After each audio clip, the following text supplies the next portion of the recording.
Hello, everyone, and thanks for joining us. I'm Jeffrey Roberts. Today, WNCT is honoring the struggles and triumphs of African Americans. Over the next 30 minutes, we're taking a look at stories focused on the past, present, and future of the Black community in North Carolina and honoring Black History Month. This month is a celebration of the perseverance and success of African Americans. It's a month to pay tribute to the generations before and set a pathway of achievement for the generations to come. We begin with a trip back in time to 1785 and Somerset Place in Washington County, a 100,000-acre plantation where more than 800 enslaved people lived and worked. 90 News Side's Lauren Beachy sat down with the site manager of Somerset Place State Historic Site to learn more about how they're remembering those lives. Somerset Place started in 1785, and it started with three men, Josiah Collins I, Nathaniel Allen, and Dr. Samuel Dickinson. The men wanted to build a plantation, and they started with rice. Late in 1785, they sent one of their company-owned ships called the Camden directly to the west coast of Africa, and it returned in June of 1786 with 80 enslaved people, men, women, and children. During its 80 years, Somerset Place became the third wealthiest plantation in North Carolina. The enslaved community here, they were skilled individuals. They were skilled at field cultivation. They had knowledge of the rice and how to grow and harvest it.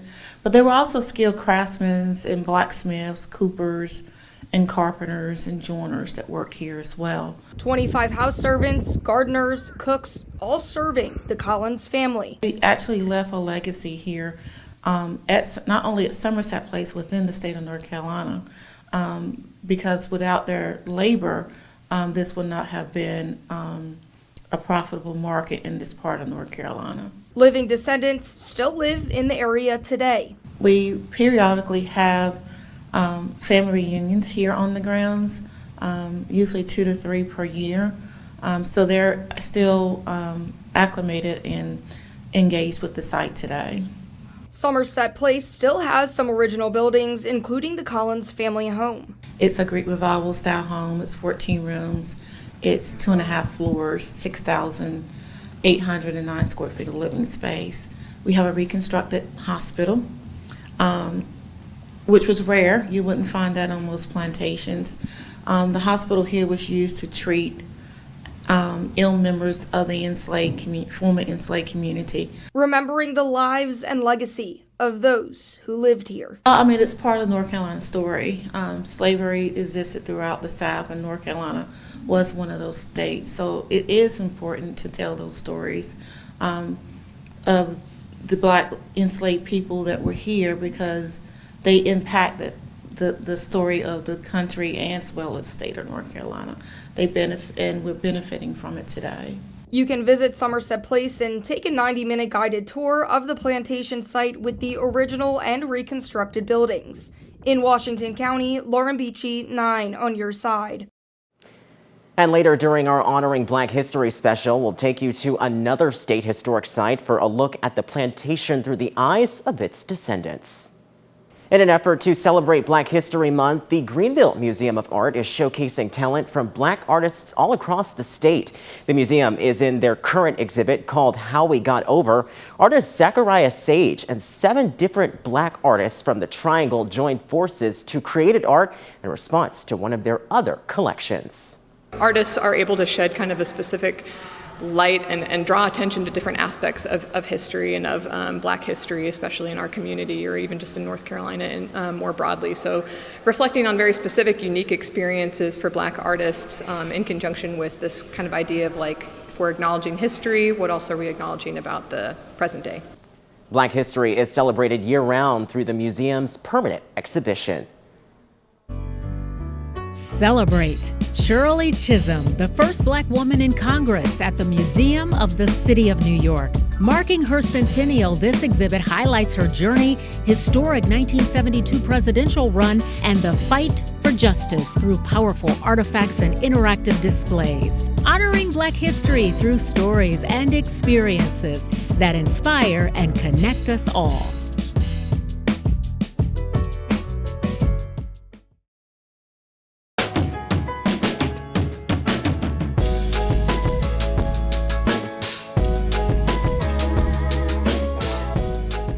WNCT is proud to celebrate Black History Month. Right now, we're introducing you to a North Carolina veteran and aviator who's making history as a trailblazing pilot. With more, here's May K. Beeler.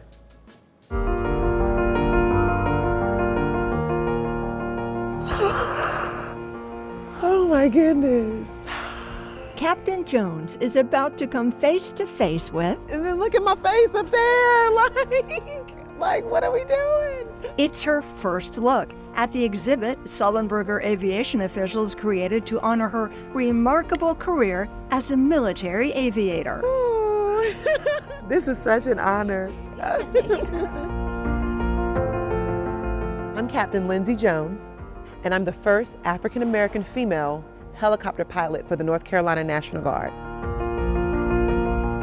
Jones is part of the Trailblazing Women exhibit here at the Sullenberger Aviation Museum. I am a part of Women Making Waves. A Raleigh native and citizen soldier, Captain Jones considers it a privilege to serve her country as an officer and helicopter pilot. Every time I interact with someone, I never know how far it's going to send them. She also serves her community as a licensed clinical mental health counselor. I'm just taken aback. Captain Jones is literally larger than life in her exhibit display, where her uniform, boots, and gloves are showcased. It's a reflection of her history of breaking barriers as an African-American woman in a traditionally male-dominated field. As a child, I never dreamed that my face was going to be on a Smithsonian-related museum. Like, no, not even any museum. I never could picture that even happening. As a role model, a 17-year National Guard veteran, and still the State Guard's only female African-American helicopter pilot, Captain Jones has a special message for girls. Me, little Lindsay, when I first joined, I was a private first class, Lindsay Jeffries. I didn't know that I was going to be a pilot. So what I want them to know is you do not have to know everything you'll do in your future. You just have to know to take the first step. That's it. Captain Jones says when girls see her exhibit, they should know she is a representation of them, an extension of their potential. When they think about what a pilot looks like, she wants them to remember there was a black lady up there and she could fly, and she doesn't look like the normal depiction in my mind of what a pilot looks like. So maybe that can be me as well. Visit the National Museum of African American Music in Nashville, where the story of America's soundtrack comes to life. Through immersive exhibits and interactive technology, it celebrates the genres and legends shaped by African Americans, captivating music lovers of all ages, honoring Black history through stories and experiences that inspire and connect us all.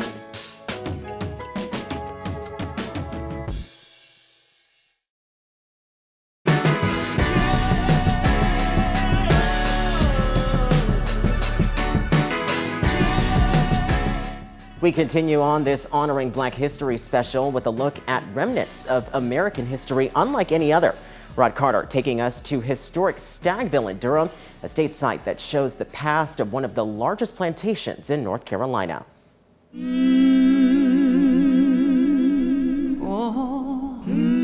That road went all the way back. Ricky Hart and Beverly Evans walked these grounds off Old Oxford Highway in Durham, North Carolina. They did everything by hand. With a sense of pride, weighted and sadness, they survey these vast grounds of Staggville once more. Here, in this area known as Horton's Grove, they tell me the whispers from the trees are the still voices of their ancestors who lived here, worked here, died here in bondage. It's an honor to stand here, and every time I come here to this plantation, to this Horton Grove, or up to where they have the visitor center, going down that road or coming up this road, every time is, what would they be doing today? Ricky says he knows the birth of his family figuratively and literally is in this very white home that we stand in front of. It's one of several buildings that are the remnants of a structured and dark part of America's history. They will know part of it, but they won't know our side. As that old African proverb about, the hunter always tells his story, but the lion has a different story. Stackville preserves a slice of the plantations of the Benahan and the Cameron families from 1771 to 1865. Those two families profited from enslaved Africans and enslaved African Americans on this very land that we walk on. These houses really are the heart of our site here at Historic Stackville. Vera Siselski is the site manager for the Historic Stackville site. This was a site where over 100 enslaved people at a time were forced to live. Each of these houses would have had often 4 families at a time that had to share space inside the building. The site has been preserved as a state historic site since 1978, and it includes the Benahan family house that was built around 1799, 4 slave dwellings at Horton Grove built about 1851, and a massive timber-framed barn from around 1860. There's also an excavated foundation of an enslaved family's house, a Benahan family cemetery, and the foundation of a kitchen building here. For many, it is simply a sight to see how things were. For Ricky and Beverly, though, this is a part of the past that's always present. Sometimes when you're growing up, you're so busy trying to get your education, then get married and have a family, and life gets in the way and you just don't think about those things. Inside these slave quarters, a staging of what the homes would have looked like. Though the inside trappings are recreated, the homes themselves are the actual places where enslaved people lived. They built each home here, including making the bricks used in the chimneys. If we look closely at some of these bricks, we can actually still see places like right here where you can see the mark of where an enslaved person's fingers touched that brick. These homes that tell of a turbulent time have stood the test of it. How are these still standing? So a big part of the reason these slave dwellings survived is that there were still people living here after emancipation in 1865. All of these houses were lived in up until the start of World War II.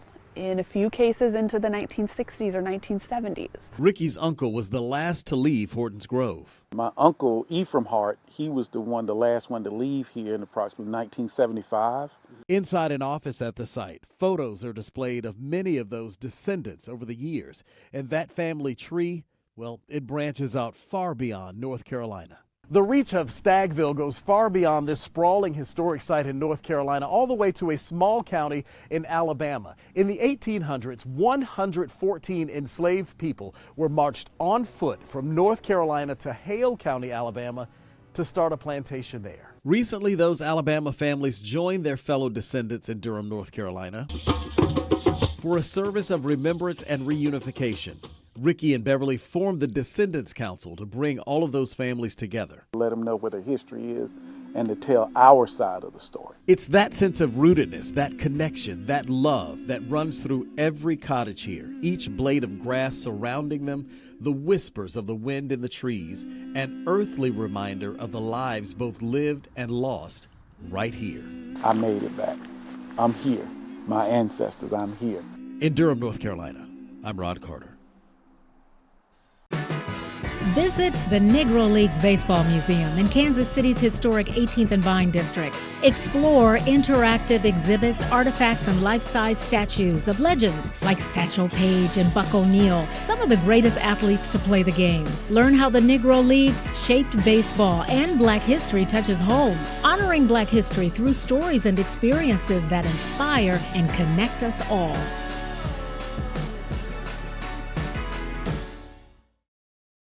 Discover the Museum of African Diaspora in San Francisco, where the global journey of African culture comes to life through art, music, food, and history. MOAD celebrates African culture, supports local artists, and offers educational programs for children, bringing this rich legacy to life for future generations, honoring Black history through stories and experiences that inspire and connect us all.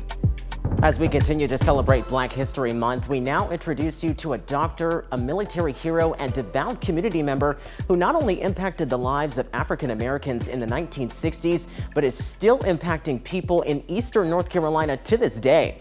Now Your Side's Aaron Jenkins tells us more about Dr. Andrew Best. Those nasty glances or those little racial slurs and whatnot, I tuned them out because I was focused and fixed on trying to get what I call a job done. A bold stance by Dr. Andrew Best during the 1950s led to lasting changes across eastern North Carolina. The segregation era is one of those things that you look at and you can't imagine nowadays. I can't imagine what it took to be willing to endure all the conversations and challenges that go along with breaking the mold of history. It takes a really strong person to move into that environment. That's, the genius of Dr. Best. At his core, Dr. Best wanted to serve people. After growing up in Lenoir County, Best went on to school at North Carolina A&T. He was in the ROTC program there. In 1943, he was then called to serve our country in World War II. He spent time in Italy. So this would be sort of day-to-day diary. Some days were more exciting than others if a fellow soldier needed stitches. And then returned to the States when the war ended, earning a Purple Heart and a Bronze Star along the way. But his desire to serve didn't stop there. Best received his Doctor of Medicine degree at Meharry Medical College in Tennessee. And then in 1954, he found his way to Greenville. From day one in my office, I didn't come to practice minority or black medicine or Negro medicine, but I came to practice medicine, period. After opening his own practice as one of the only black doctors in the area, he then started providing care in a segregated Pitt County Memorial Hospital. All of the black folk were admitted on one wing. I don't care whether you had a newborn baby or whether you had the pneumonia, you all down there jumped up together. He fought for equal access for all. I was very happy that we got them to agree to admit patients on the basis of their disease process, not on the basis of the color of their skin. My involvement in community affairs was just as important as my involvement in medicine. He served on many boards, one being the UNC Board of Governors, where he lobbied to start a medical school at East Carolina University. He and the coalition got together, lobbied the state and said, we need a medical school out here. We need to produce physicians. His legacy still lives on at the Brody School of Medicine. Each year, they host an Andrew Best banquet for graduating medical students. That dinner is symbolic, and we continue to meet people who are inspired by that legacy, want to come to Brody, want to stay here, want to practice here, and make a big difference. The legacy also lives on through his work at Pitt Memorial, which is now ECU Health. Today, we have one of the nation's largest academic medical centers, and all of that is a testament to people just like Dr. Best. While Best made a huge impact decades ago, Eastern North Carolinians are still feeling the effects today. African American history plays an essential role in American society. From racial inequities to historic achievements, African Americans have inspired and thrived. For more stories and influence of African American history, visit our website, WNCT.com. For Honoring Black History Month, I'm Jeffrey Roberts. Thank you for taking this journey with us.